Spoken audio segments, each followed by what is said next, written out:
제가 이제 지난주에 기도원에 잠깐 다녀왔습니다. 기도하는데 참 떠나지 않는 것이 우리 고인이 되신 석정여 집사님 생각이 나더라고요. 예. 우리 집사님께서는 10년 전에 저에게 등록하셨고 변함없이 신앙생활 하셨고 교회라고는 저희 교회 처음 와보셨는데 제자반을 통해서 하나님 살아계신 것을 받아들이시며 참 열심히 사셨습니다.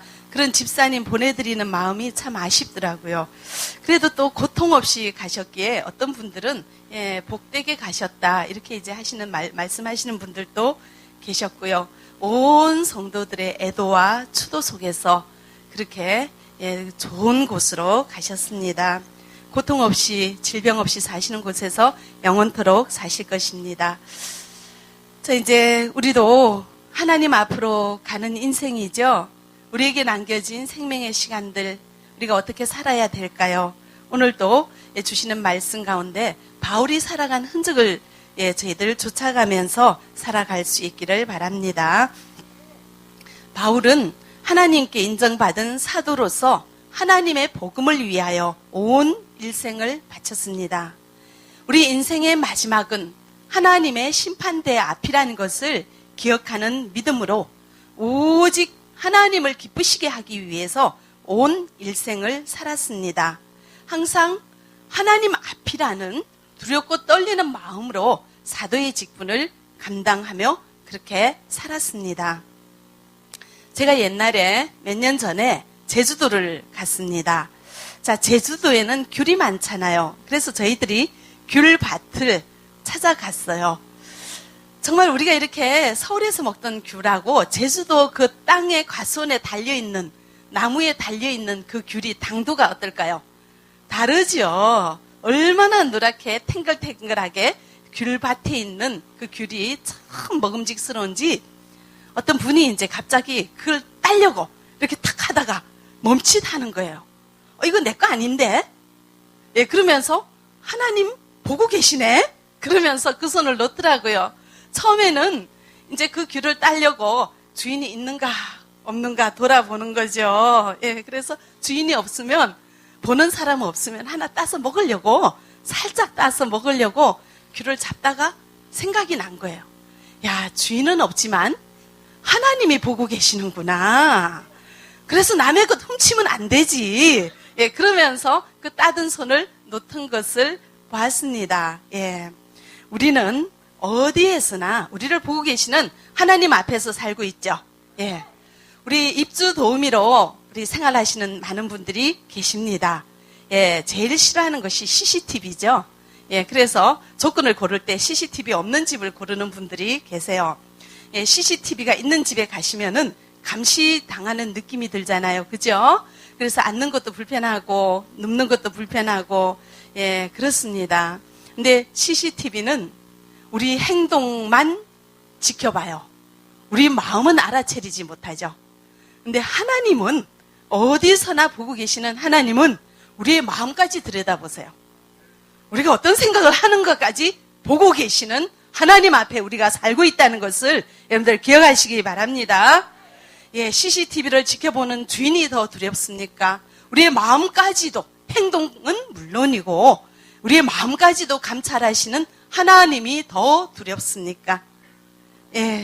지혜로운 여러분들이 되어지기를 바랍니다. 바울은 늘 이 두려운 하나님 앞에서 살았습니다. 하나님 앞에서 바울이 어떻게 살았는지 데살로니가 전서 2장 4절 우리 같이 읽어보겠습니다. 오직 하나님께 옳게 여기심을 입어 복음을 위탁받았으니 우리가 이와 같이 말함은 사람을 기쁘게 하려 함이 아니요 오직 우리 마음을 감찰하시는 하나님을 기쁘시게 하려 함이라. 아멘. 우리 1층에 계시는 분들, 방에 계시는 분들, 화면에 잘 보이십니까? 네. 바울은 오직 마음을 감찰하시는, 마음을 들여다보시는 하나님 앞에 살았다는 것을 우리는 이 성경을 통해서 알 수 있습니다. 여러분은 어떻습니까? 사람을 기쁘게 하기 위하여 살고 있습니까? 하나님을 기쁘게 하기 위하여 살고 있습니까? 어떻게 살고 있습니까? 하나님을 위하여 기쁘게 살고 있죠? 기쁘게 하기 위하여 살고 있죠? 한국교회는요, 지금 이렇게 새해가 되면, 저희들 새해가 된 지 몇 주가 되었습니까? 셋째 주죠. 새해가 되면은 교회가 가장 북적거려요. 많은 성도들이 새해를 맞이해서 하나님 앞에서 다짐하고 결단하며 새로운 한 해를 시작합니다.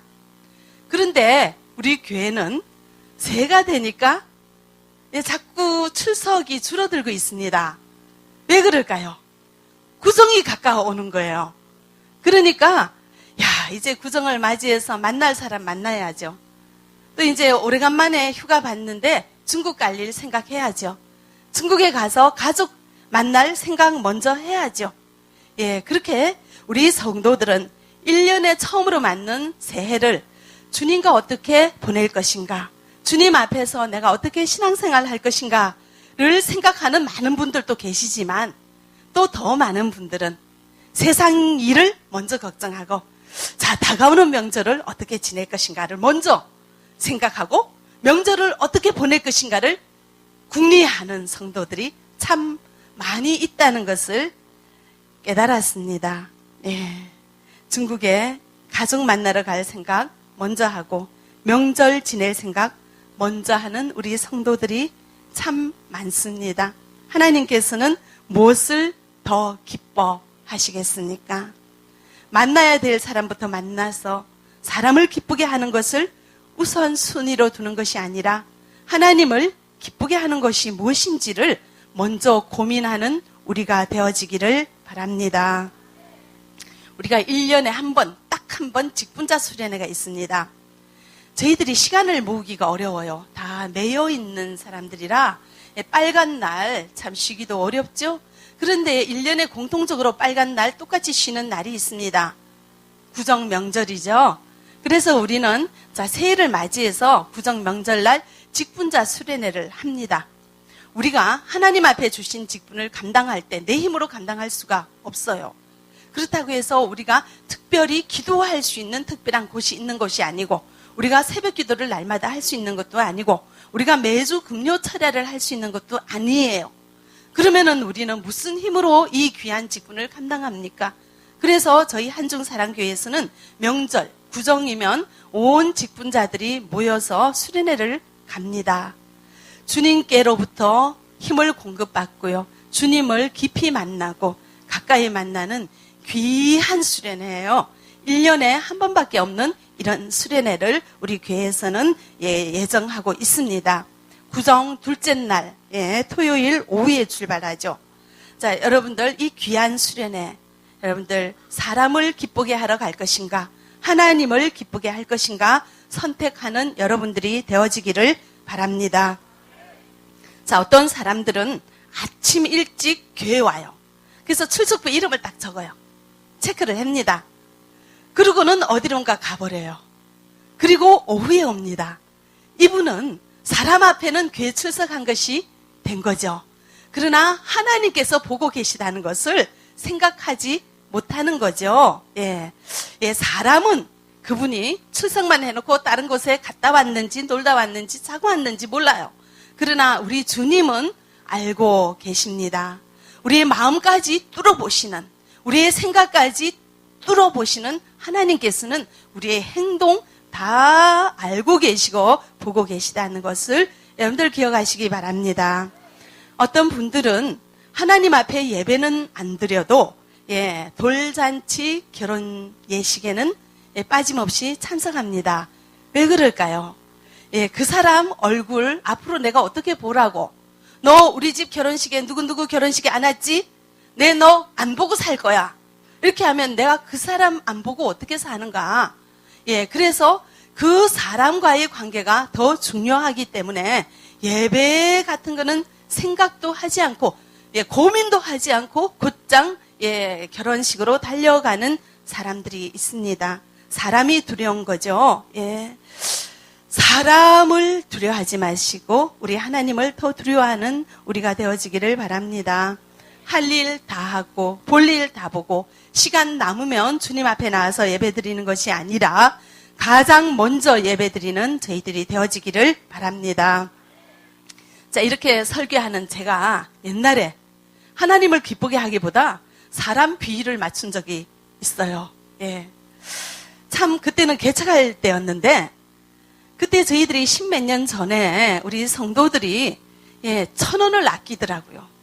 그때는 지금하고 다르게 한국에 입국하려면은 뭐 1,000만 원 이상 이렇게 들었죠. 예, 입국비가 그렇게 들었죠. 이렇게 빚을 지고 한국에 나오다 보니까 하루도 주일날 쉬기가 어렵고 그리고 1,000원 교통비 쓰는 것도 참 어려운 그런 시절이 있었습니다. 옷 하나 사 입지 않고 돈 1,000원 쓰지 않고 악착같이 모아가지고 빚부터 갚아야 되는 그런 시절이 있었기 때문에 1,000원이 너무나 큰 돈이었어요. 그렇게 1,000원이 아까워서 교통비가 아까워서 교회에 못 오는 분들이 가끔씩 교회에 오십니다. 제가 그 사정을 아는 그 성도들 앞에 헌금하라 소리를 못 하겠더라고요. 그래서 처음에는 예배 시간에 헌금을 하질 않았어요. 헌금통을 내어놓지 않고 헌금 순서조차 없었습니다. 근데 어느 날 제가 깨달아졌습니다. 구약시대 제사 드릴 때 제물 드리지 않고 드리는 제사가 없고 예배 시간에 예물 드리지 않는 예배가 없지 않습니까? 하나님이 정한 법도를 제가 마음대로 어긴 거예요. 그래서 제사를 지낼 때 어느 하나도 사람 마음대로 하면 안 되잖아요. 그거를 깨닫고 제가 그 다음부터는 헌금통을 내어놓고 같이 헌금을 하기를 시작을 했습니다. 제가 이렇게 또 보면 겉으로는 또 강한 척하고 어떤 집사님들은 목사님보다 더 강한 사람이 있을까요? 뭐 이렇게 얘기를 할 정도로 강해 보이기도 하지만 저 굉장히 마음이 여려요. 그래서 한동안 제가 헌금 설교를 못했습니다. 왜 그런가 하면은 이렇게 우리 힘들게 어렵게 한국에 돈 벌러 오신 분들 얼마나 저렇게 뼈 빠지게 돈 버시는데 그 돈 교회에 헌금하라는 소리를 내가 어떻게 해 싶어가지고 헌금은 돌렸지만 헌금통은 놔두고 드리는 헌금은 제가 받았지만 헌금하시오 하고 설교를 제가 못했습니다. 그렇게 몇 년을 지냈는데 사건이 생겼어요. 어떤 사건이 생겼는가 하면 하나님께서 우리 장로님 사업이 굉장히 어렵게 한번 한 적이 있어요. 그래서 정말 어디선가 돈이 나올 구석이 없는 거예요. 여태까지 장로님 이제 호주머니 약간 믿고 그렇게 살았는데 그러면서 제가 기도하면서 깨달아진 것이 하나님께서 이 교회는 성도들의 힘으로 꾸려가라고 하시는구나 깨달았어요. 그래서 제가 헌금 설교를 하지 않는 것이 우리 성도들을 그렇게 잘하는 일이 아니다 하는 것을 깨닫게 되었습니다. 제가 헌금 설교를 하지 않고 우리 교회에서 헌금하는 것을 강조하지 않고 우리 성도들을 중국으로 보냈더니 어떤 불상사가 생기는가 하면은 우리 성도들은 헌금 안 해도 된다. 아주 자유롭잖아요. 근데 중국에 갔더니 중국 목사님들은 몇 명 안 되는 성도들 앉혀놓고 누가 헌금하는지 누가 헌금 안 하는지 눈에 깨뚫어 보고 있으니까 헌금 안 하면은 눈치를 준다는 거예요. 그래서 난 교회 가기 싫어. 그러면서 교회를 안 가시더라고요. 그래서 제가 더 깨닫게 된 것이 내가 잘못하고 있구나. 내가 하나님 앞에 잘못하고 있구나. 내가 사람 얼굴 보고 그 사람 비위 맞추려고 사람 기분 맞추려고 내가 사역을 하고 있구나. 하나님이 전하라고 한 것은 담대하게 전해야 되는 사명이 나에게 있구나 생각을 해서 그 후부터는 담대하게 헌금에 대해서도 제가 이 강대상에서 선포하고 있습니다. 네. 여러분들은 어떻습니까? 사람들 비위 맞추는데 급급하십니까? 하나님의 뜻을 이루기 위하여 애쓰고 있습니까? 하나님을 기쁘시게 하는 저와 여러분들이 되어지기를 바랍니다. 아나니아와 삽비라 이야기 아시죠? 아나니아와 그의 아내 삽비라가 땅이 있었어요. 그 땅을 팔아서 하나님 앞에 다 드리겠다고 하나님 앞에 약속을 했습니다. 그래서 그 땅을 팔았어요. 그래서 그 땅 판 돈을 가지고 왔습니다. 그러면 이 땅 판 돈을 다 드려야 되죠? 교회에. 그런데 어떤 생각이 들었습니까? 아까운 거예요. 그래서 그 땅 판 돈 중에서 얼마를 숨겨놓고 그 중에 일부만 이제 베드로 앞에 갖고 갔어요. 사도 앞에. 그랬는데 이 하나님께서 베드로에게 알게 하신 거예요. 그러면서 이 베드로가 아나니아를 꾸짖습니다. 이 땅이 당신 땅 아닌가? 원래 소유주가 당신 땅이니까 뭐든지 당신 마음대로 할 수 있는데 왜 숨기고 왜 감추고 왜 거짓말을 하는가 이렇게 꾸짖습니다. 자, 사도행전 5장 4절을 우리 같이 5절까지 읽어보겠습니다. 땅이 그대로 있을 때에는 내 땅이 아니며 판 후에도 내 마음대로 할 수가 없더냐. 어찌하여 이 일을 내 마음에 두었느냐. 사람에게 거짓말한 것이 아니요 하나님께로다. 아나니아가 이 말을 듣고 엎드려져 혼이 떠나니 이 일을 듣는 사람이 다 크게 두려워하였더라. 속였잖아요. 다 이것이 땅판 값인 것처럼 속였어요. 그러나 하나님은 보고 계시죠? 하나님은 알고 계시죠? 예, 그래서 베드로는 그럽니다. 이것은 나에게, 사람인 나에게 거짓말, 당신이 거짓말한 것이 아니라 하나님 앞에 거짓말한 것이라고 말합니다. 그때 아나니아의 혼이 떠나갔습니다. 하나님 앞에 벌을 받은 거란 것을 기억하시기 바랍니다. 우리가 바치기로 한 것은 이미 하나님의 것입니다. 이미 하나님 앞에 드려진 거예요. 그럼 다 드려야 되죠. 예. 만약에 드리기가 어려우면 다시 물을 수 있어요. 다시 고백하면 되죠. 이게 전부는 아닙니다. 솔직하게 고백할 수 있잖아요.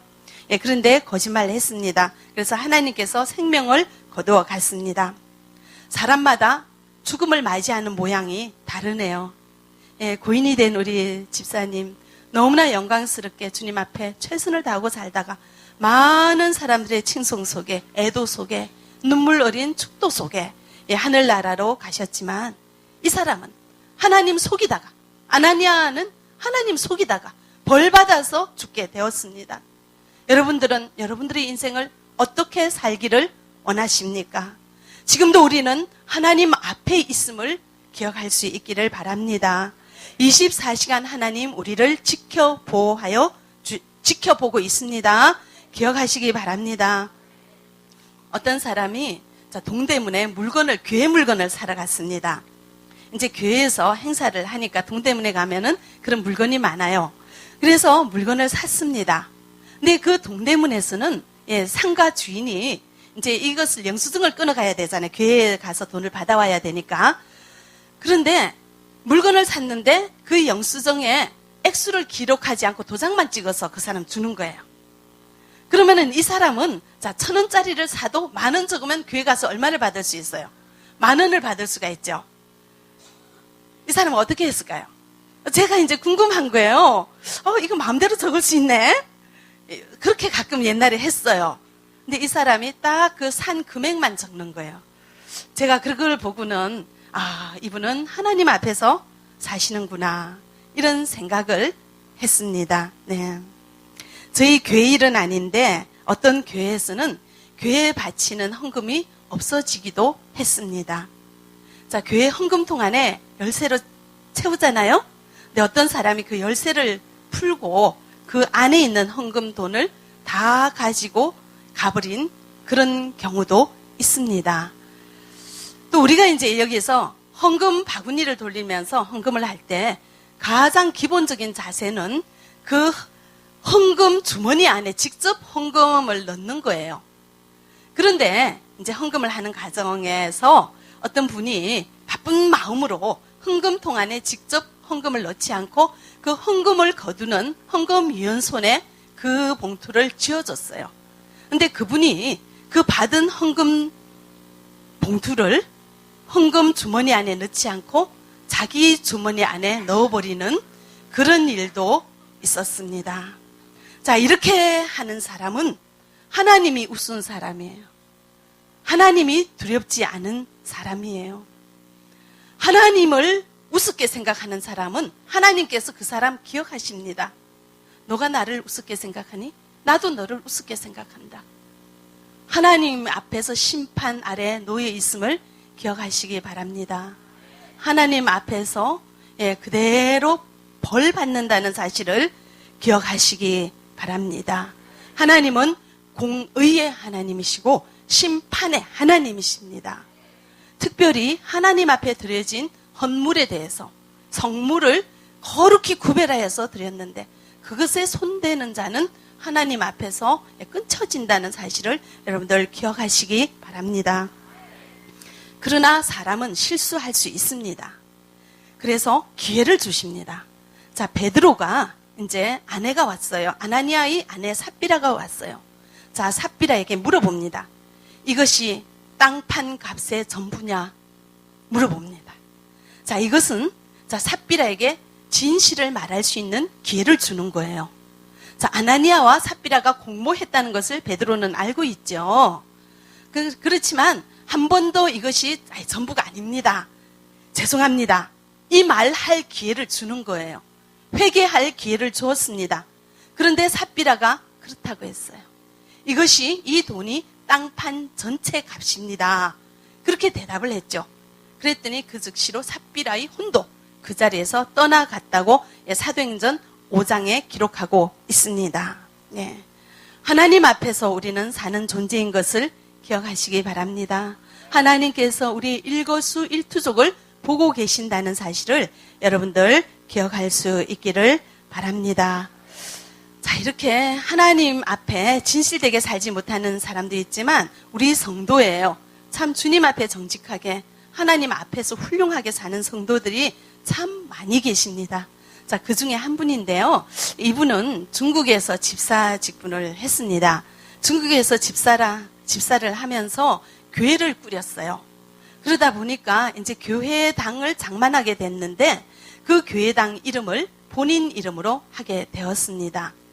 그런데 이제 그러면은 뭐 옆에서 세상 사람들이 봤을 때 그것은 교회지만 그 집 소유주는 누구예요? 이름 가진 사람이죠. 그런데 이제 거기에서 교회를 다니던 많은 사람들이 한국으로 나왔어요. 그리고 한국으로 나오다 보니까 그 교회당이 비계되죠. 시골에 있는 교회당 사람들도 살지 않고 이것이 내가 한국에 중국으로 돌아갈 것이 앞으로 몇 년인지 모르는데 집을 비워놓게 되면 폐허가 되고 참 안타깝다는 생각을 했습니다. 그래서 기도 중에 이제 교회를 팔기로 생각을 했어요. 그래서 그 교회당을 팔았습니다. 어떻게 했을까요, 집사님이? 제가 처음 개척했을 때 저희 교회에 오신 어떤 형제분이 계셨어요. 그분은 교회당을 자기 이름으로 했대요. 그런데 이 사람 그거 내 거래요. 내 이름으로 됐으니까 내 거래요. 그래서 내가 어머, 이분이 하나님이 두렵지 않는가? 참 믿음이 적은 분이 이름부터 맡아놓으니까 하나님 앞에 죄 짓겠네? 이런 생각을 했습니다.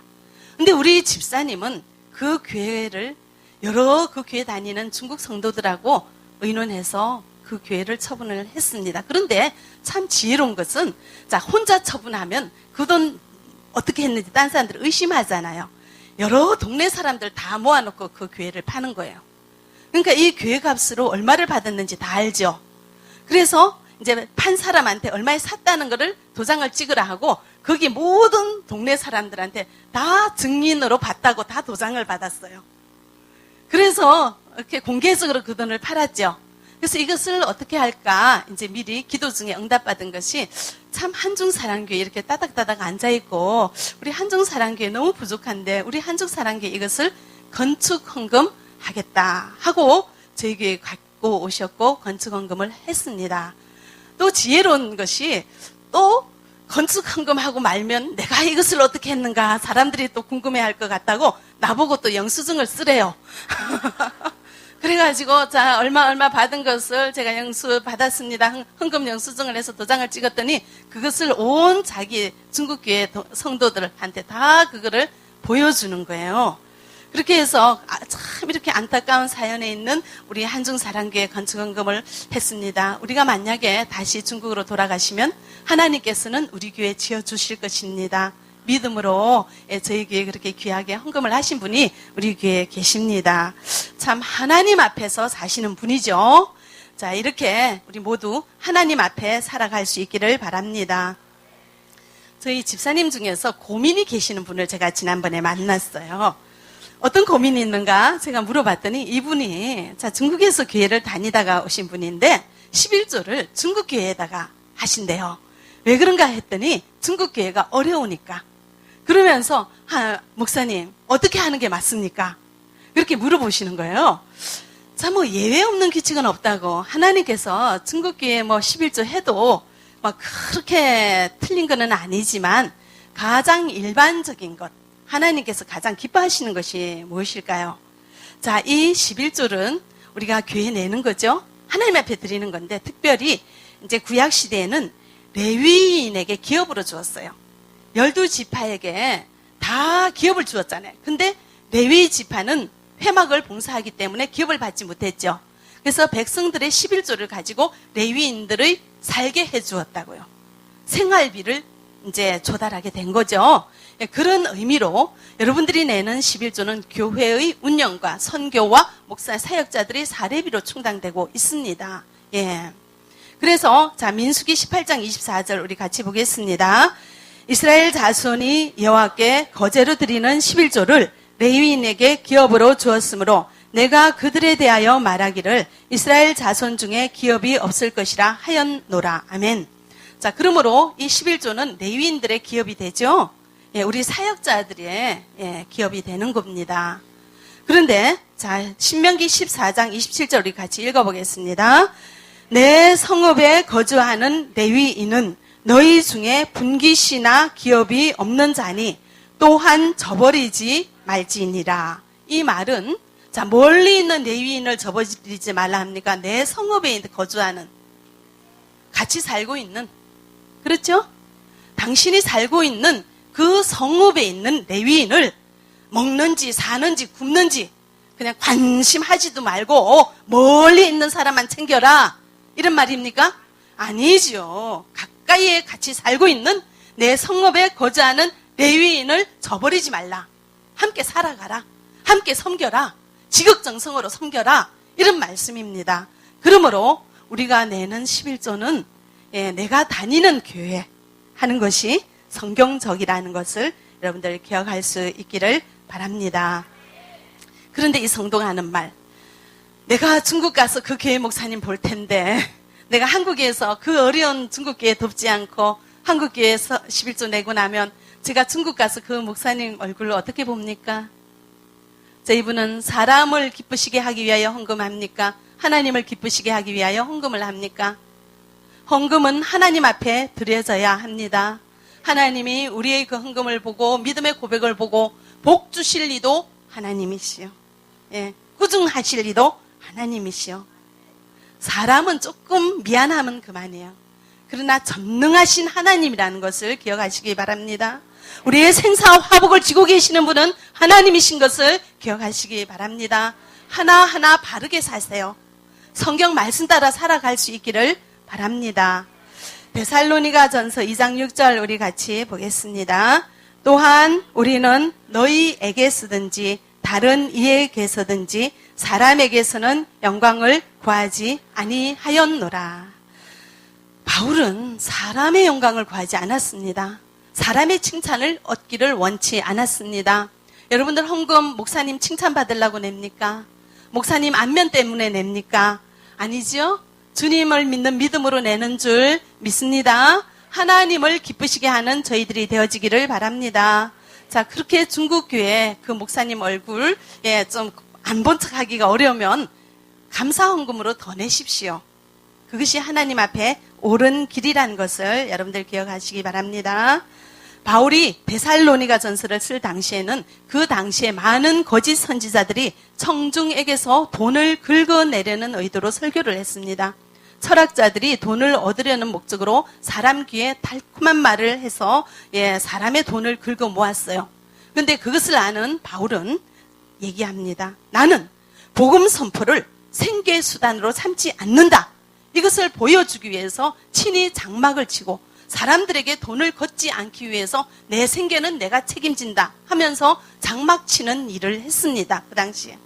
그러면 지금 현재는 어려운 목사님들이 삶의 현장에 가는 것이 우리 주님 기뻐하실까요? 아니죠. 우리가 영적인 일을 할 때는 영적인 일에 집중하는 게 좋습니다. 그렇게 일상생활을 하게 되면 영적인 일을 전념할 수가 없어요. 그런데 우리가 이 주님의 목회에 최선을 다하고 무릎 꿇고 엎드려 기도하면 하나님께서 말씀하시죠. 너희는 먼저 그의 나라와 그의 의를 구하라. 그리하면 이 모든 것을 너희에게 더하시리라.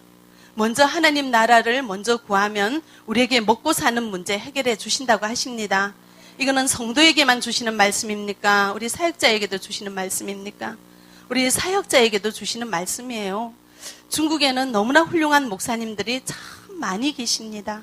그런데 그렇게 조금 참 곤란하다 보니까 한국 간 성도들의 11조가 기다려지는 분들도 조금 계신 것 같아요. 그래서 어떤 분은 그러십니다. 중국 목사님들이 한국에 와서 몇 달씩 밀린 11조를 걷어가신대요. 네. 그래서 11조 모아놨다가 그 목사님 오시면은 그 목사님 드린대요. 예.